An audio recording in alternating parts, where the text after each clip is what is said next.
bienvenidos a un nuevo video. Yo soy Anilú y pues hoy te traigo este videito donde vamos a recrear unos maquillajes y para eso tengo a mi invitada, a mi sobrina María, que ella me va a ayudar a recrear estos maquillajes. Pues ella escogió su maquillaje y yo voy a hacer uno distinto, así que espero que te quedes con nosotros hasta el final y pues corre intro.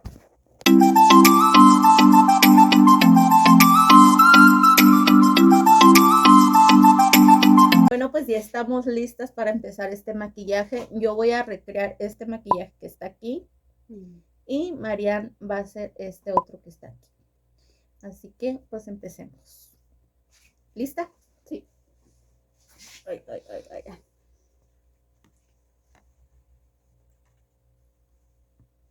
Mira.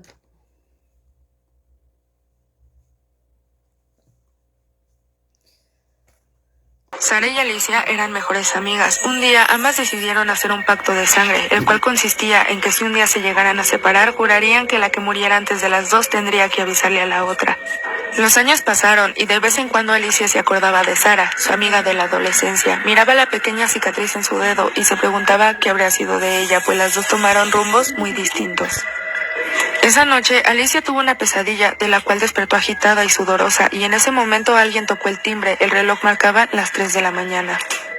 Al abrir la puerta, se encontró con una mujer pálida y de grandes ojeras. Tenía una herida muy fea en la cabeza de la cual brotaba un hilo de sangre. A pesar de que había cambiado mucho, fue capaz de reconocerla. Se trataba de su vieja amiga, Sara.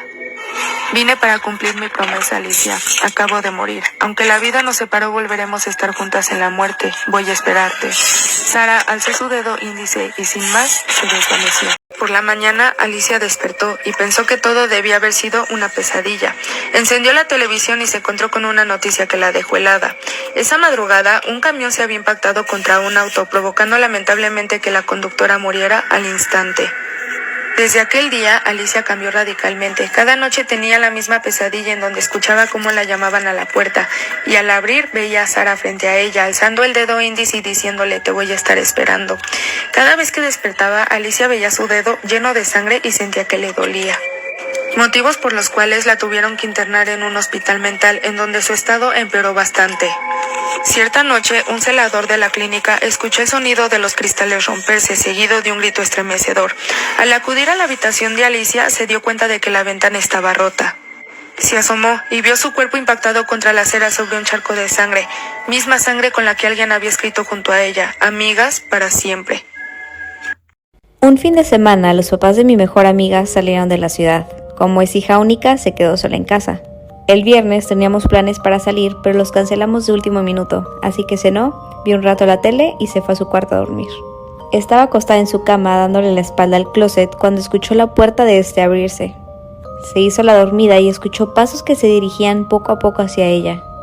Los pasos se detuvieron y pensó que se los había imaginado, pero de pronto sintió una caricia en la cara que hizo que su corazón se detuviera. La mano pasó por su cabello y unos minutos después dejó de sentirla. Dio un pequeño salto al escuchar la puerta de su cuarto cerrándose. Con mucho miedo abrió los ojos y cuando lo hizo no había nadie. Le llamó a su novio para que fuera con ella, después a sus padres y a la policía, ya que estaba segura de que eso había pasado de verdad. Y no estaba en lo incorrecto. La policía encontró a un hombre que estaba entrando a la casa por la puerta del perro que estaba en la cocina. El señor llevaba semanas viviendo en una casa de acampar cerca de un bosque que estaba atrás de su casa. Ahí encontraron videos y fotos de ella durmiendo. Pero lo más perturbante para mi amiga fue la muñeca que el señor tenía. No solo estaba hecha con sus cosas, sino que se parecía a ella. Un día estaba en mi casa y recibí un paquete que no estaba esperando. Era una caja. En la etiqueta no decía de quién o de dónde venía, solo mi nombre y mi dirección. Lo abrí por curiosidad y encontré unos DVDs sin título ni portada en el estuche. Adentro venía una carta que decía: disfruta tu regalo, Alexita. Supe que era una broma de mis amigas porque solo ellas me dicen así. Les dije que vinieran a mi casa para poder ver el disco juntas. Cuando llegaron, ellas no sabían de lo que estaba hablando. Pusimos el video y nos quedamos sorprendidas con lo que vimos en la tele. Era un payaso parado en una habitación. Sostenía 2 globos rojos y su mirada estaba enfocada en la cámara. Poco a poco su expresión se volvió un poco perturbante y psicótica. Mis amigas se empezaron a reír y yo me quedé congelada. Me preguntaron que por qué no me reía, que a ellas les parecía extrañamente chistoso. Y solo les contesté, es que ese es mi cuarto. Cuando mi hijo tenía unos 3 años, tenía una amiga imaginaria en su habitación con la que hablaba todo el tiempo. Nos contaba historias sobre cosas que ella le contaba y también le oíamos charlar con ella antes de acostarse. Nos parecía muy tierno al principio. Al cabo de unos meses mi hijo nos dijo que ya no era amigo de ella. Pensamos que había superado la fase de verla, así que nos sorprendió que siguiera hablando con ella por la noche. Es entonces cuando empezó a no querer irse a la cama y a tener muy malas pesadillas. En algún momento empezamos a hacerle muchas preguntas sobre su amiga imaginaria. Habíamos asumido que era una niña pequeña, pero aparentemente, según él, tenía 47 años. Vivía en la pared y él dejó de ser amigo de ella porque ella quería que la empezara a llamar mamá. Se llamaba algo así como Margaret. Lo más escalofriante fue cuando nos dijo que ella quería que él fuera a vivir a la pared con ella. Mi hijo le había dicho que no quería hablar más con ella, pero ella simplemente no se quería ir. Al final nos mudamos de casa y es cuando dejó de hablar de ella. Lo curioso es que cuando yo estaba embarazada de él, viviendo en esa misma casa, solía tener sueños con una señora sentada en una mesa en nuestro dormitorio. En este sueño la señora solía tejer y me hacía escuchar sus consejos sobre la crianza de los hijos, mientras sus 2 hijos veinteañeros estaban sentados en una mesa en silencio. El ardua labor de los enfermeros merece un gran reconocimiento. Ellos llevan alivio físico y mental a los convalecientes. Su vocación es tan grande que a veces logra traspasar las barreras de la muerte. Y así continuar con su trabajo, como la planchada, o en este caso, Eva. En una ranchería cercana a la ciudad de Tijuana, se dice que vivía una enfermera, quien se ganó fama porque siempre ayudaba a todo el que podía. En esos tiempos había escasez de médicos y enfermeros en la zona. Por eso para ella era muy importante su servicio sin importar la hora o lugar. Un día, una mujer muy angustiada llegó a pedirle ayuda urgente para su esposo, quien convalecía y había pasado una larga noche de dolor. Parece que necesitaba ser atendido con urgencia. Al escuchar dónde vivía el enfermo, Eva lo dudó por un momento, pues era en La Rumorosa, algo lejos y en ese entonces muy peligroso. Fue tanta la insistencia de la preocupada mujer que finalmente accedió y le dijo que luego la alcanzaría, ya que como buena enfermera debía atender primero a una vecina. Y así fue. Siguiendo las señas e indicaciones, ella se encaminó con valentía en busca de la casa. Para su mala fortuna, tomó la ruta equivocada, ya que al ser mediodía empezaba a tornarse muy calurosa la zona. Situación que la orilló a buscar algún atajo, y al pasar las horas se dio cuenta del grave error que cometía, pues atardecía y ella estaba perdida. El hambre y la sed llegaron, y a su alrededor no había más que grandes paredes de roca. La pobre Eva fue presa del miedo al recordar las historias que de ahí se contaban, y no hizo otra cosa más que correr sin mirar atrás. Nunca más se supo de ella. Quizá cayó en un barranco o solo murió ahí de hambre y sed, como muchos otros desafortunados. Se dice que a partir de ese día han visto a una mujer de blanco pidiendo raite, justo en una de las curvas más peligrosas. Quizá murió ahí. Como no se pueden detener para ayudarla, ella suele subirse. Eva no es mala, ya que algunas veces ha ayudado a personas. Y si mantienes la calma, desaparecerá al llegar al cementerio. Probablemente ya no quiere sentirse perdida. Mejores amigas no existen. Desde que mi madre murió, mi papá se ha vuelto una persona bastante controladora. Tanto que llegó al punto de poner cerraduras en la casa y me controlaba la hora en la que salía de la escuela y la hora en la que llegaba a la casa. La única persona autorizada que yo podía ver, y eso que era dentro de mi casa, era mi mejor amiga. Ella y yo nos inventábamos un sinfín de excusas y de trabajos del colegio para que ella pudiera estar casi diario conmigo.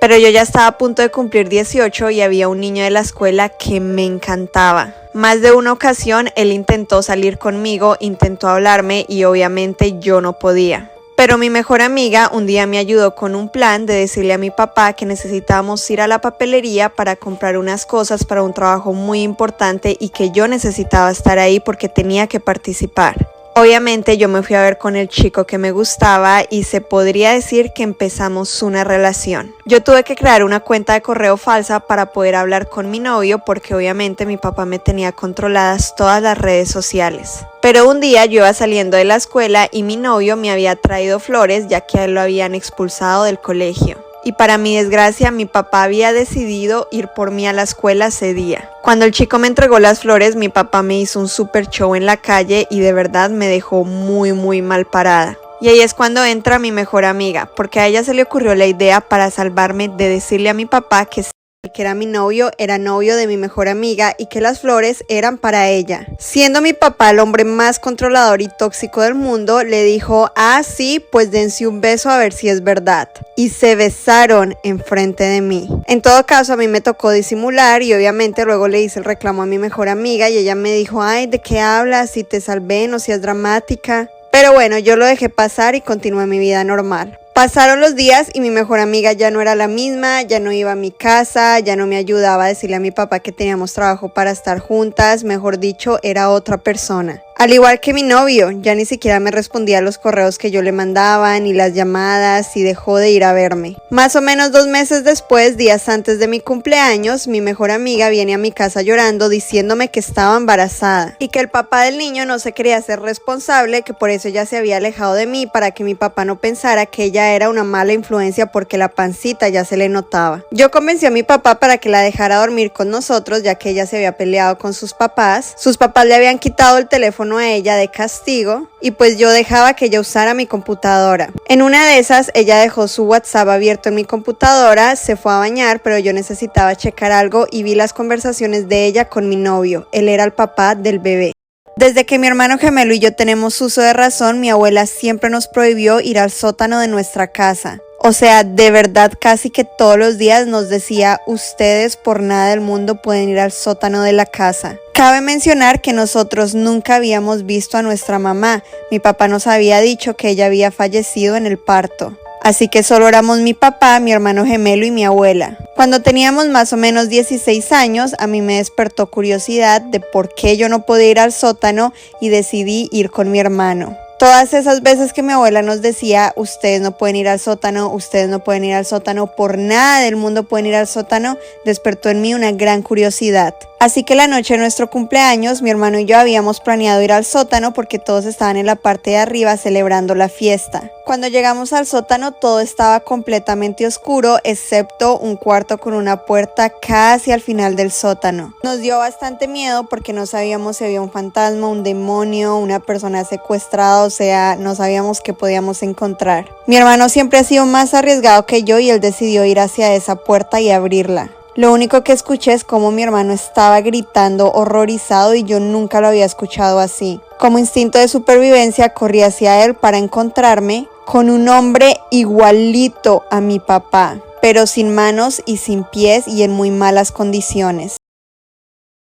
Mi abuela se dio cuenta que habíamos bajado al sótano, este lugar tan prohibido, por el grito de mi hermano. Ella nos dijo muy asustada, tienen 2 minutos para estar en su habitación. No nos dirigió para nada, mi hermano de verdad tenía un ataque de pánico y ella terminó toda la fiesta sola. Esa noche mi hermano estaba traumatizado, no paraba de llorar, yo trataba de calmarlo y él me dijo, es que esta persona es igualita a nuestro papá y me estaba pidiendo ayuda. Al siguiente día mi papá nos dijo que era hora de que supiéramos la verdad de lo que había pasado con mi mamá y la verdad de lo que había pasado con esta persona que habíamos visto en el sótano que era una copia de mi papá. Él nos dijo que cuando él nació, también nació siendo un gemelo, pero que su hermano tenía una condición física. Mejor dicho, que había nacido sin pies y sin manos. Y que a mi abuela le había dado tanta vergüenza porque antiguamente esto se veía tan mal que ella había decidido criar a ese niño en el sótano. O sea, prácticamente él estuvo en el sótano desde muy temprana edad como si fuera secuestrado. Me pareció increíble que mi papá hubiera aceptado eso y que mi abuela hubiera sido tan mala. Obviamente yo estaba decidido con mi hermano a hacer la denuncia, pero ojalá eso hubiera sido todo. Cuando le preguntamos por mi mamá, él empezó a llorar y dijo que ella se había metido con el hermano de él. Cuando le preguntamos a mi papá por mi mamá, él decidió contarnos qué era lo que realmente había pasado con ella. Mi mamá había ido a la misma escuela cuando estaba pequeña que el hermano de mi papá, el que tenía esta discapacidad. Ella se había enamorado de él y había tratado de sacarlo de la casa de mi abuela durante muchas veces, hasta que una vez lo logró y se lo llevó por más o menos 2 años. En esos 2 años mi mamá quedó embarazada de nosotros. Así es, nosotros éramos hijos de ese hombre que estaba en el sótano durante años. Y mi papá en realidad era nuestro tío. Mi abuela, al ser una mujer tan malvada, dejó a mi papá en el sótano y le pidió a mi tío, el que supuestamente era mi papá, que tuviera nuestra custodia. Mi abuela pagó a unos señores para que desaparecieran a mi mamá. Ella había sido la culpable de que nosotros creciéramos sin nuestros verdaderos padres. Mi tío, o mi supuesto papá, al contarnos todo esto, hizo la denuncia formal en la policía. Esa misma tarde arrestaron a mi abuela, pero lamentablemente por ser tan vieja no la metieron a la cárcel. Vive en un lugar de ancianos con un custodio todo el tiempo. Todo comenzó cuando nos dijeron que mi abuelo tenía una enfermedad terminal. El doctor le dio a lo mucho 3 meses de vida. Mi familia y yo no estábamos acostumbrados a tener ese tipo de pérdidas, ya que la última persona que habíamos perdido había sido en el 83, así que nos estábamos preparando para lo peor. Mi abuelo era el papá de todos, inclusive sus nietos, sus hermanos, todos le llamaban papá. Un día recibimos la noticia a las 10 de la noche de que él había fallecido. Al siguiente día fuimos al velorio y como yo era menor de edad me llevaron a mi casa porque no me podía quedar hasta tan tarde. Pero el peor error que pudieron haber hecho es dejarme en mi casa completamente solo. Justo a las 10 de la noche empiezo a ver cómo una silla donde mi abuelo se sentaba se empezó a mover. Cuando me acerco a la silla veo una nota con la letra de mi abuelo, como esa nota había llegado ahí si mi abuelo no la había puesto. En la nota que había en la silla decía: no fue la enfermedad, alguien me quitó la vida. Justo a la misma hora en el que él había fallecido un día antes. Cuando le enseñé la nota a mi mamá, ella se quedó con la sangre fría confirmando que esa era la letra de mi abuelo, pero que de todas maneras la iba a mandar con un especialista de letras para estar seguros. Y sí, había sido la nota de mi abuelo. Como una persona que ya había fallecido podía escribir en papel. Mi mamá ha creído en todo esto de los espiritistas y los mediums y las personas, y eso fue lo que hizo, contratar a una persona para investigar más a fondo. Esta persona nos ayudó a llegar a mi primo, el cual había acabado con la vida de mi abuelo para quedarse con la herencia. Mi primo tenía síndrome de Down y aún así había hecho esa maldad. A la final mi abuelo no se manifestó más y mi primo recibió la ayuda y el castigo que merecía. Recién había llegado a Estados Unidos y estaba muy molesta con mi pareja porque había llegado a visitarlo y él solo quería estar con sus primos. Así que agarré mis cosas, agarré su carro y dije me voy a quedar en el primer hotel que encuentre. Para ser más exactos, él vivía en Las Vegas. Eran más o menos las 3 de la mañana y encontré un hotel del cual había escuchado muchísimas cosas. Y no necesariamente buenas, era un hotel de payasos. Pero estaba súper cansada, quería que mi novio me prestara atención y se diera cuenta de que no estaba, así que decidí quedarme ahí. Al entrar el recepcionista se ve súper raro, o sea, como súper blanco. Anyways, me da una habitación y cuando llego encuentro cucarachas en la cama. Agarré mis cosas y dije, bueno, me voy a quedar en el estacionamiento de este hotel a dormir. Media hora después, en el cuarto donde se supone que tenía yo que estar, se prende la luz y una persona abre la ventana, como buscándome literal. Cuando vi que alguien prendió las luces y abrió la ventana del cuarto donde se supone que yo debería dormir, llamé a mi mejor amiga inmediatamente. Ella me respondió, hizo que le mandara mi ubicación y las dos llamamos al 911. Cuando mi mejor amiga vio donde yo estaba porque quería venir por mí, se dio cuenta de que ese hotel lo habían cerrado hace 2 años. Y que habían varias noticias de que personas que son malas se hacían pasar como la administración del hotel y tenían las habitaciones obviamente en muy mal estado para conseguir huéspedes, robarles o abusar de las mujeres y hacer cosas malas. Así que pelear con mi novio y hacerle ese berrinche me llevó a ir a este hotel donde había gente mala, y si no hubiera encontrado cucarachas en esa cama y hubiera corrido hacia mi carro, quién sabe si ahorita les estaría contando esta historia. Así que si van a ir a un hotel, asegúrense de que esté abierto. Después de eso prendí el carro y me fui. Yo era una chica novata cuando aquel muchacho llegó al hospital. Llegó demasiado grave, estaba completamente quemado y ya no había nada que hacer. Perdió la vida tratando de salvar a su hermano de la casa que se estaba incendiando, tirándolo por la ventana, pero el techo se cayó encima de él. Me pidieron que lo alistara para hacerle su autopsia y llevarlo donde la patóloga. Al llegar, la patóloga empezó el procedimiento y yo le estaba asistiendo como práctica. Ella empezó a sacar todos sus órganos y en eso le entró una llamada, así que la tuvo que atender y yo me quedé enfrente de él viendo todo eso. Cuando les digo que fue realmente perturbador, lo fue. Mientras ella hablaba por teléfono, se me ocurrió agarrarle la cabeza al chico y este movió la mano y se le cayó una pulsera de oro. Eso sí que me dio miedo, se la volví a poner y ahí la patóloga terminó su llamada donde me dijo que me necesitaban en otra área. Así que vino otra enfermera a reemplazarme y yo me fui. Al siguiente día me enteré de que la otra enfermera, la que había ayudado mientras yo me había ido, estaba desaparecida. No solo ella se había desaparecido, sino que también el cuerpo del paciente, o sea, habían hecho la autopsia y como que los restos no estaban en ningún lado. En eso, obviamente, iban a responsabilizar a la patóloga, la cual la llamó el director, le llamó la atención y ella me dijo que tenía que hablar conmigo a solas. Ahí fue cuando me dijo muy nerviosa, nunca le robes a los muertos. No es la primera vez que sucede, esto ya ha sucedido y es algo que las almas nunca perdonan.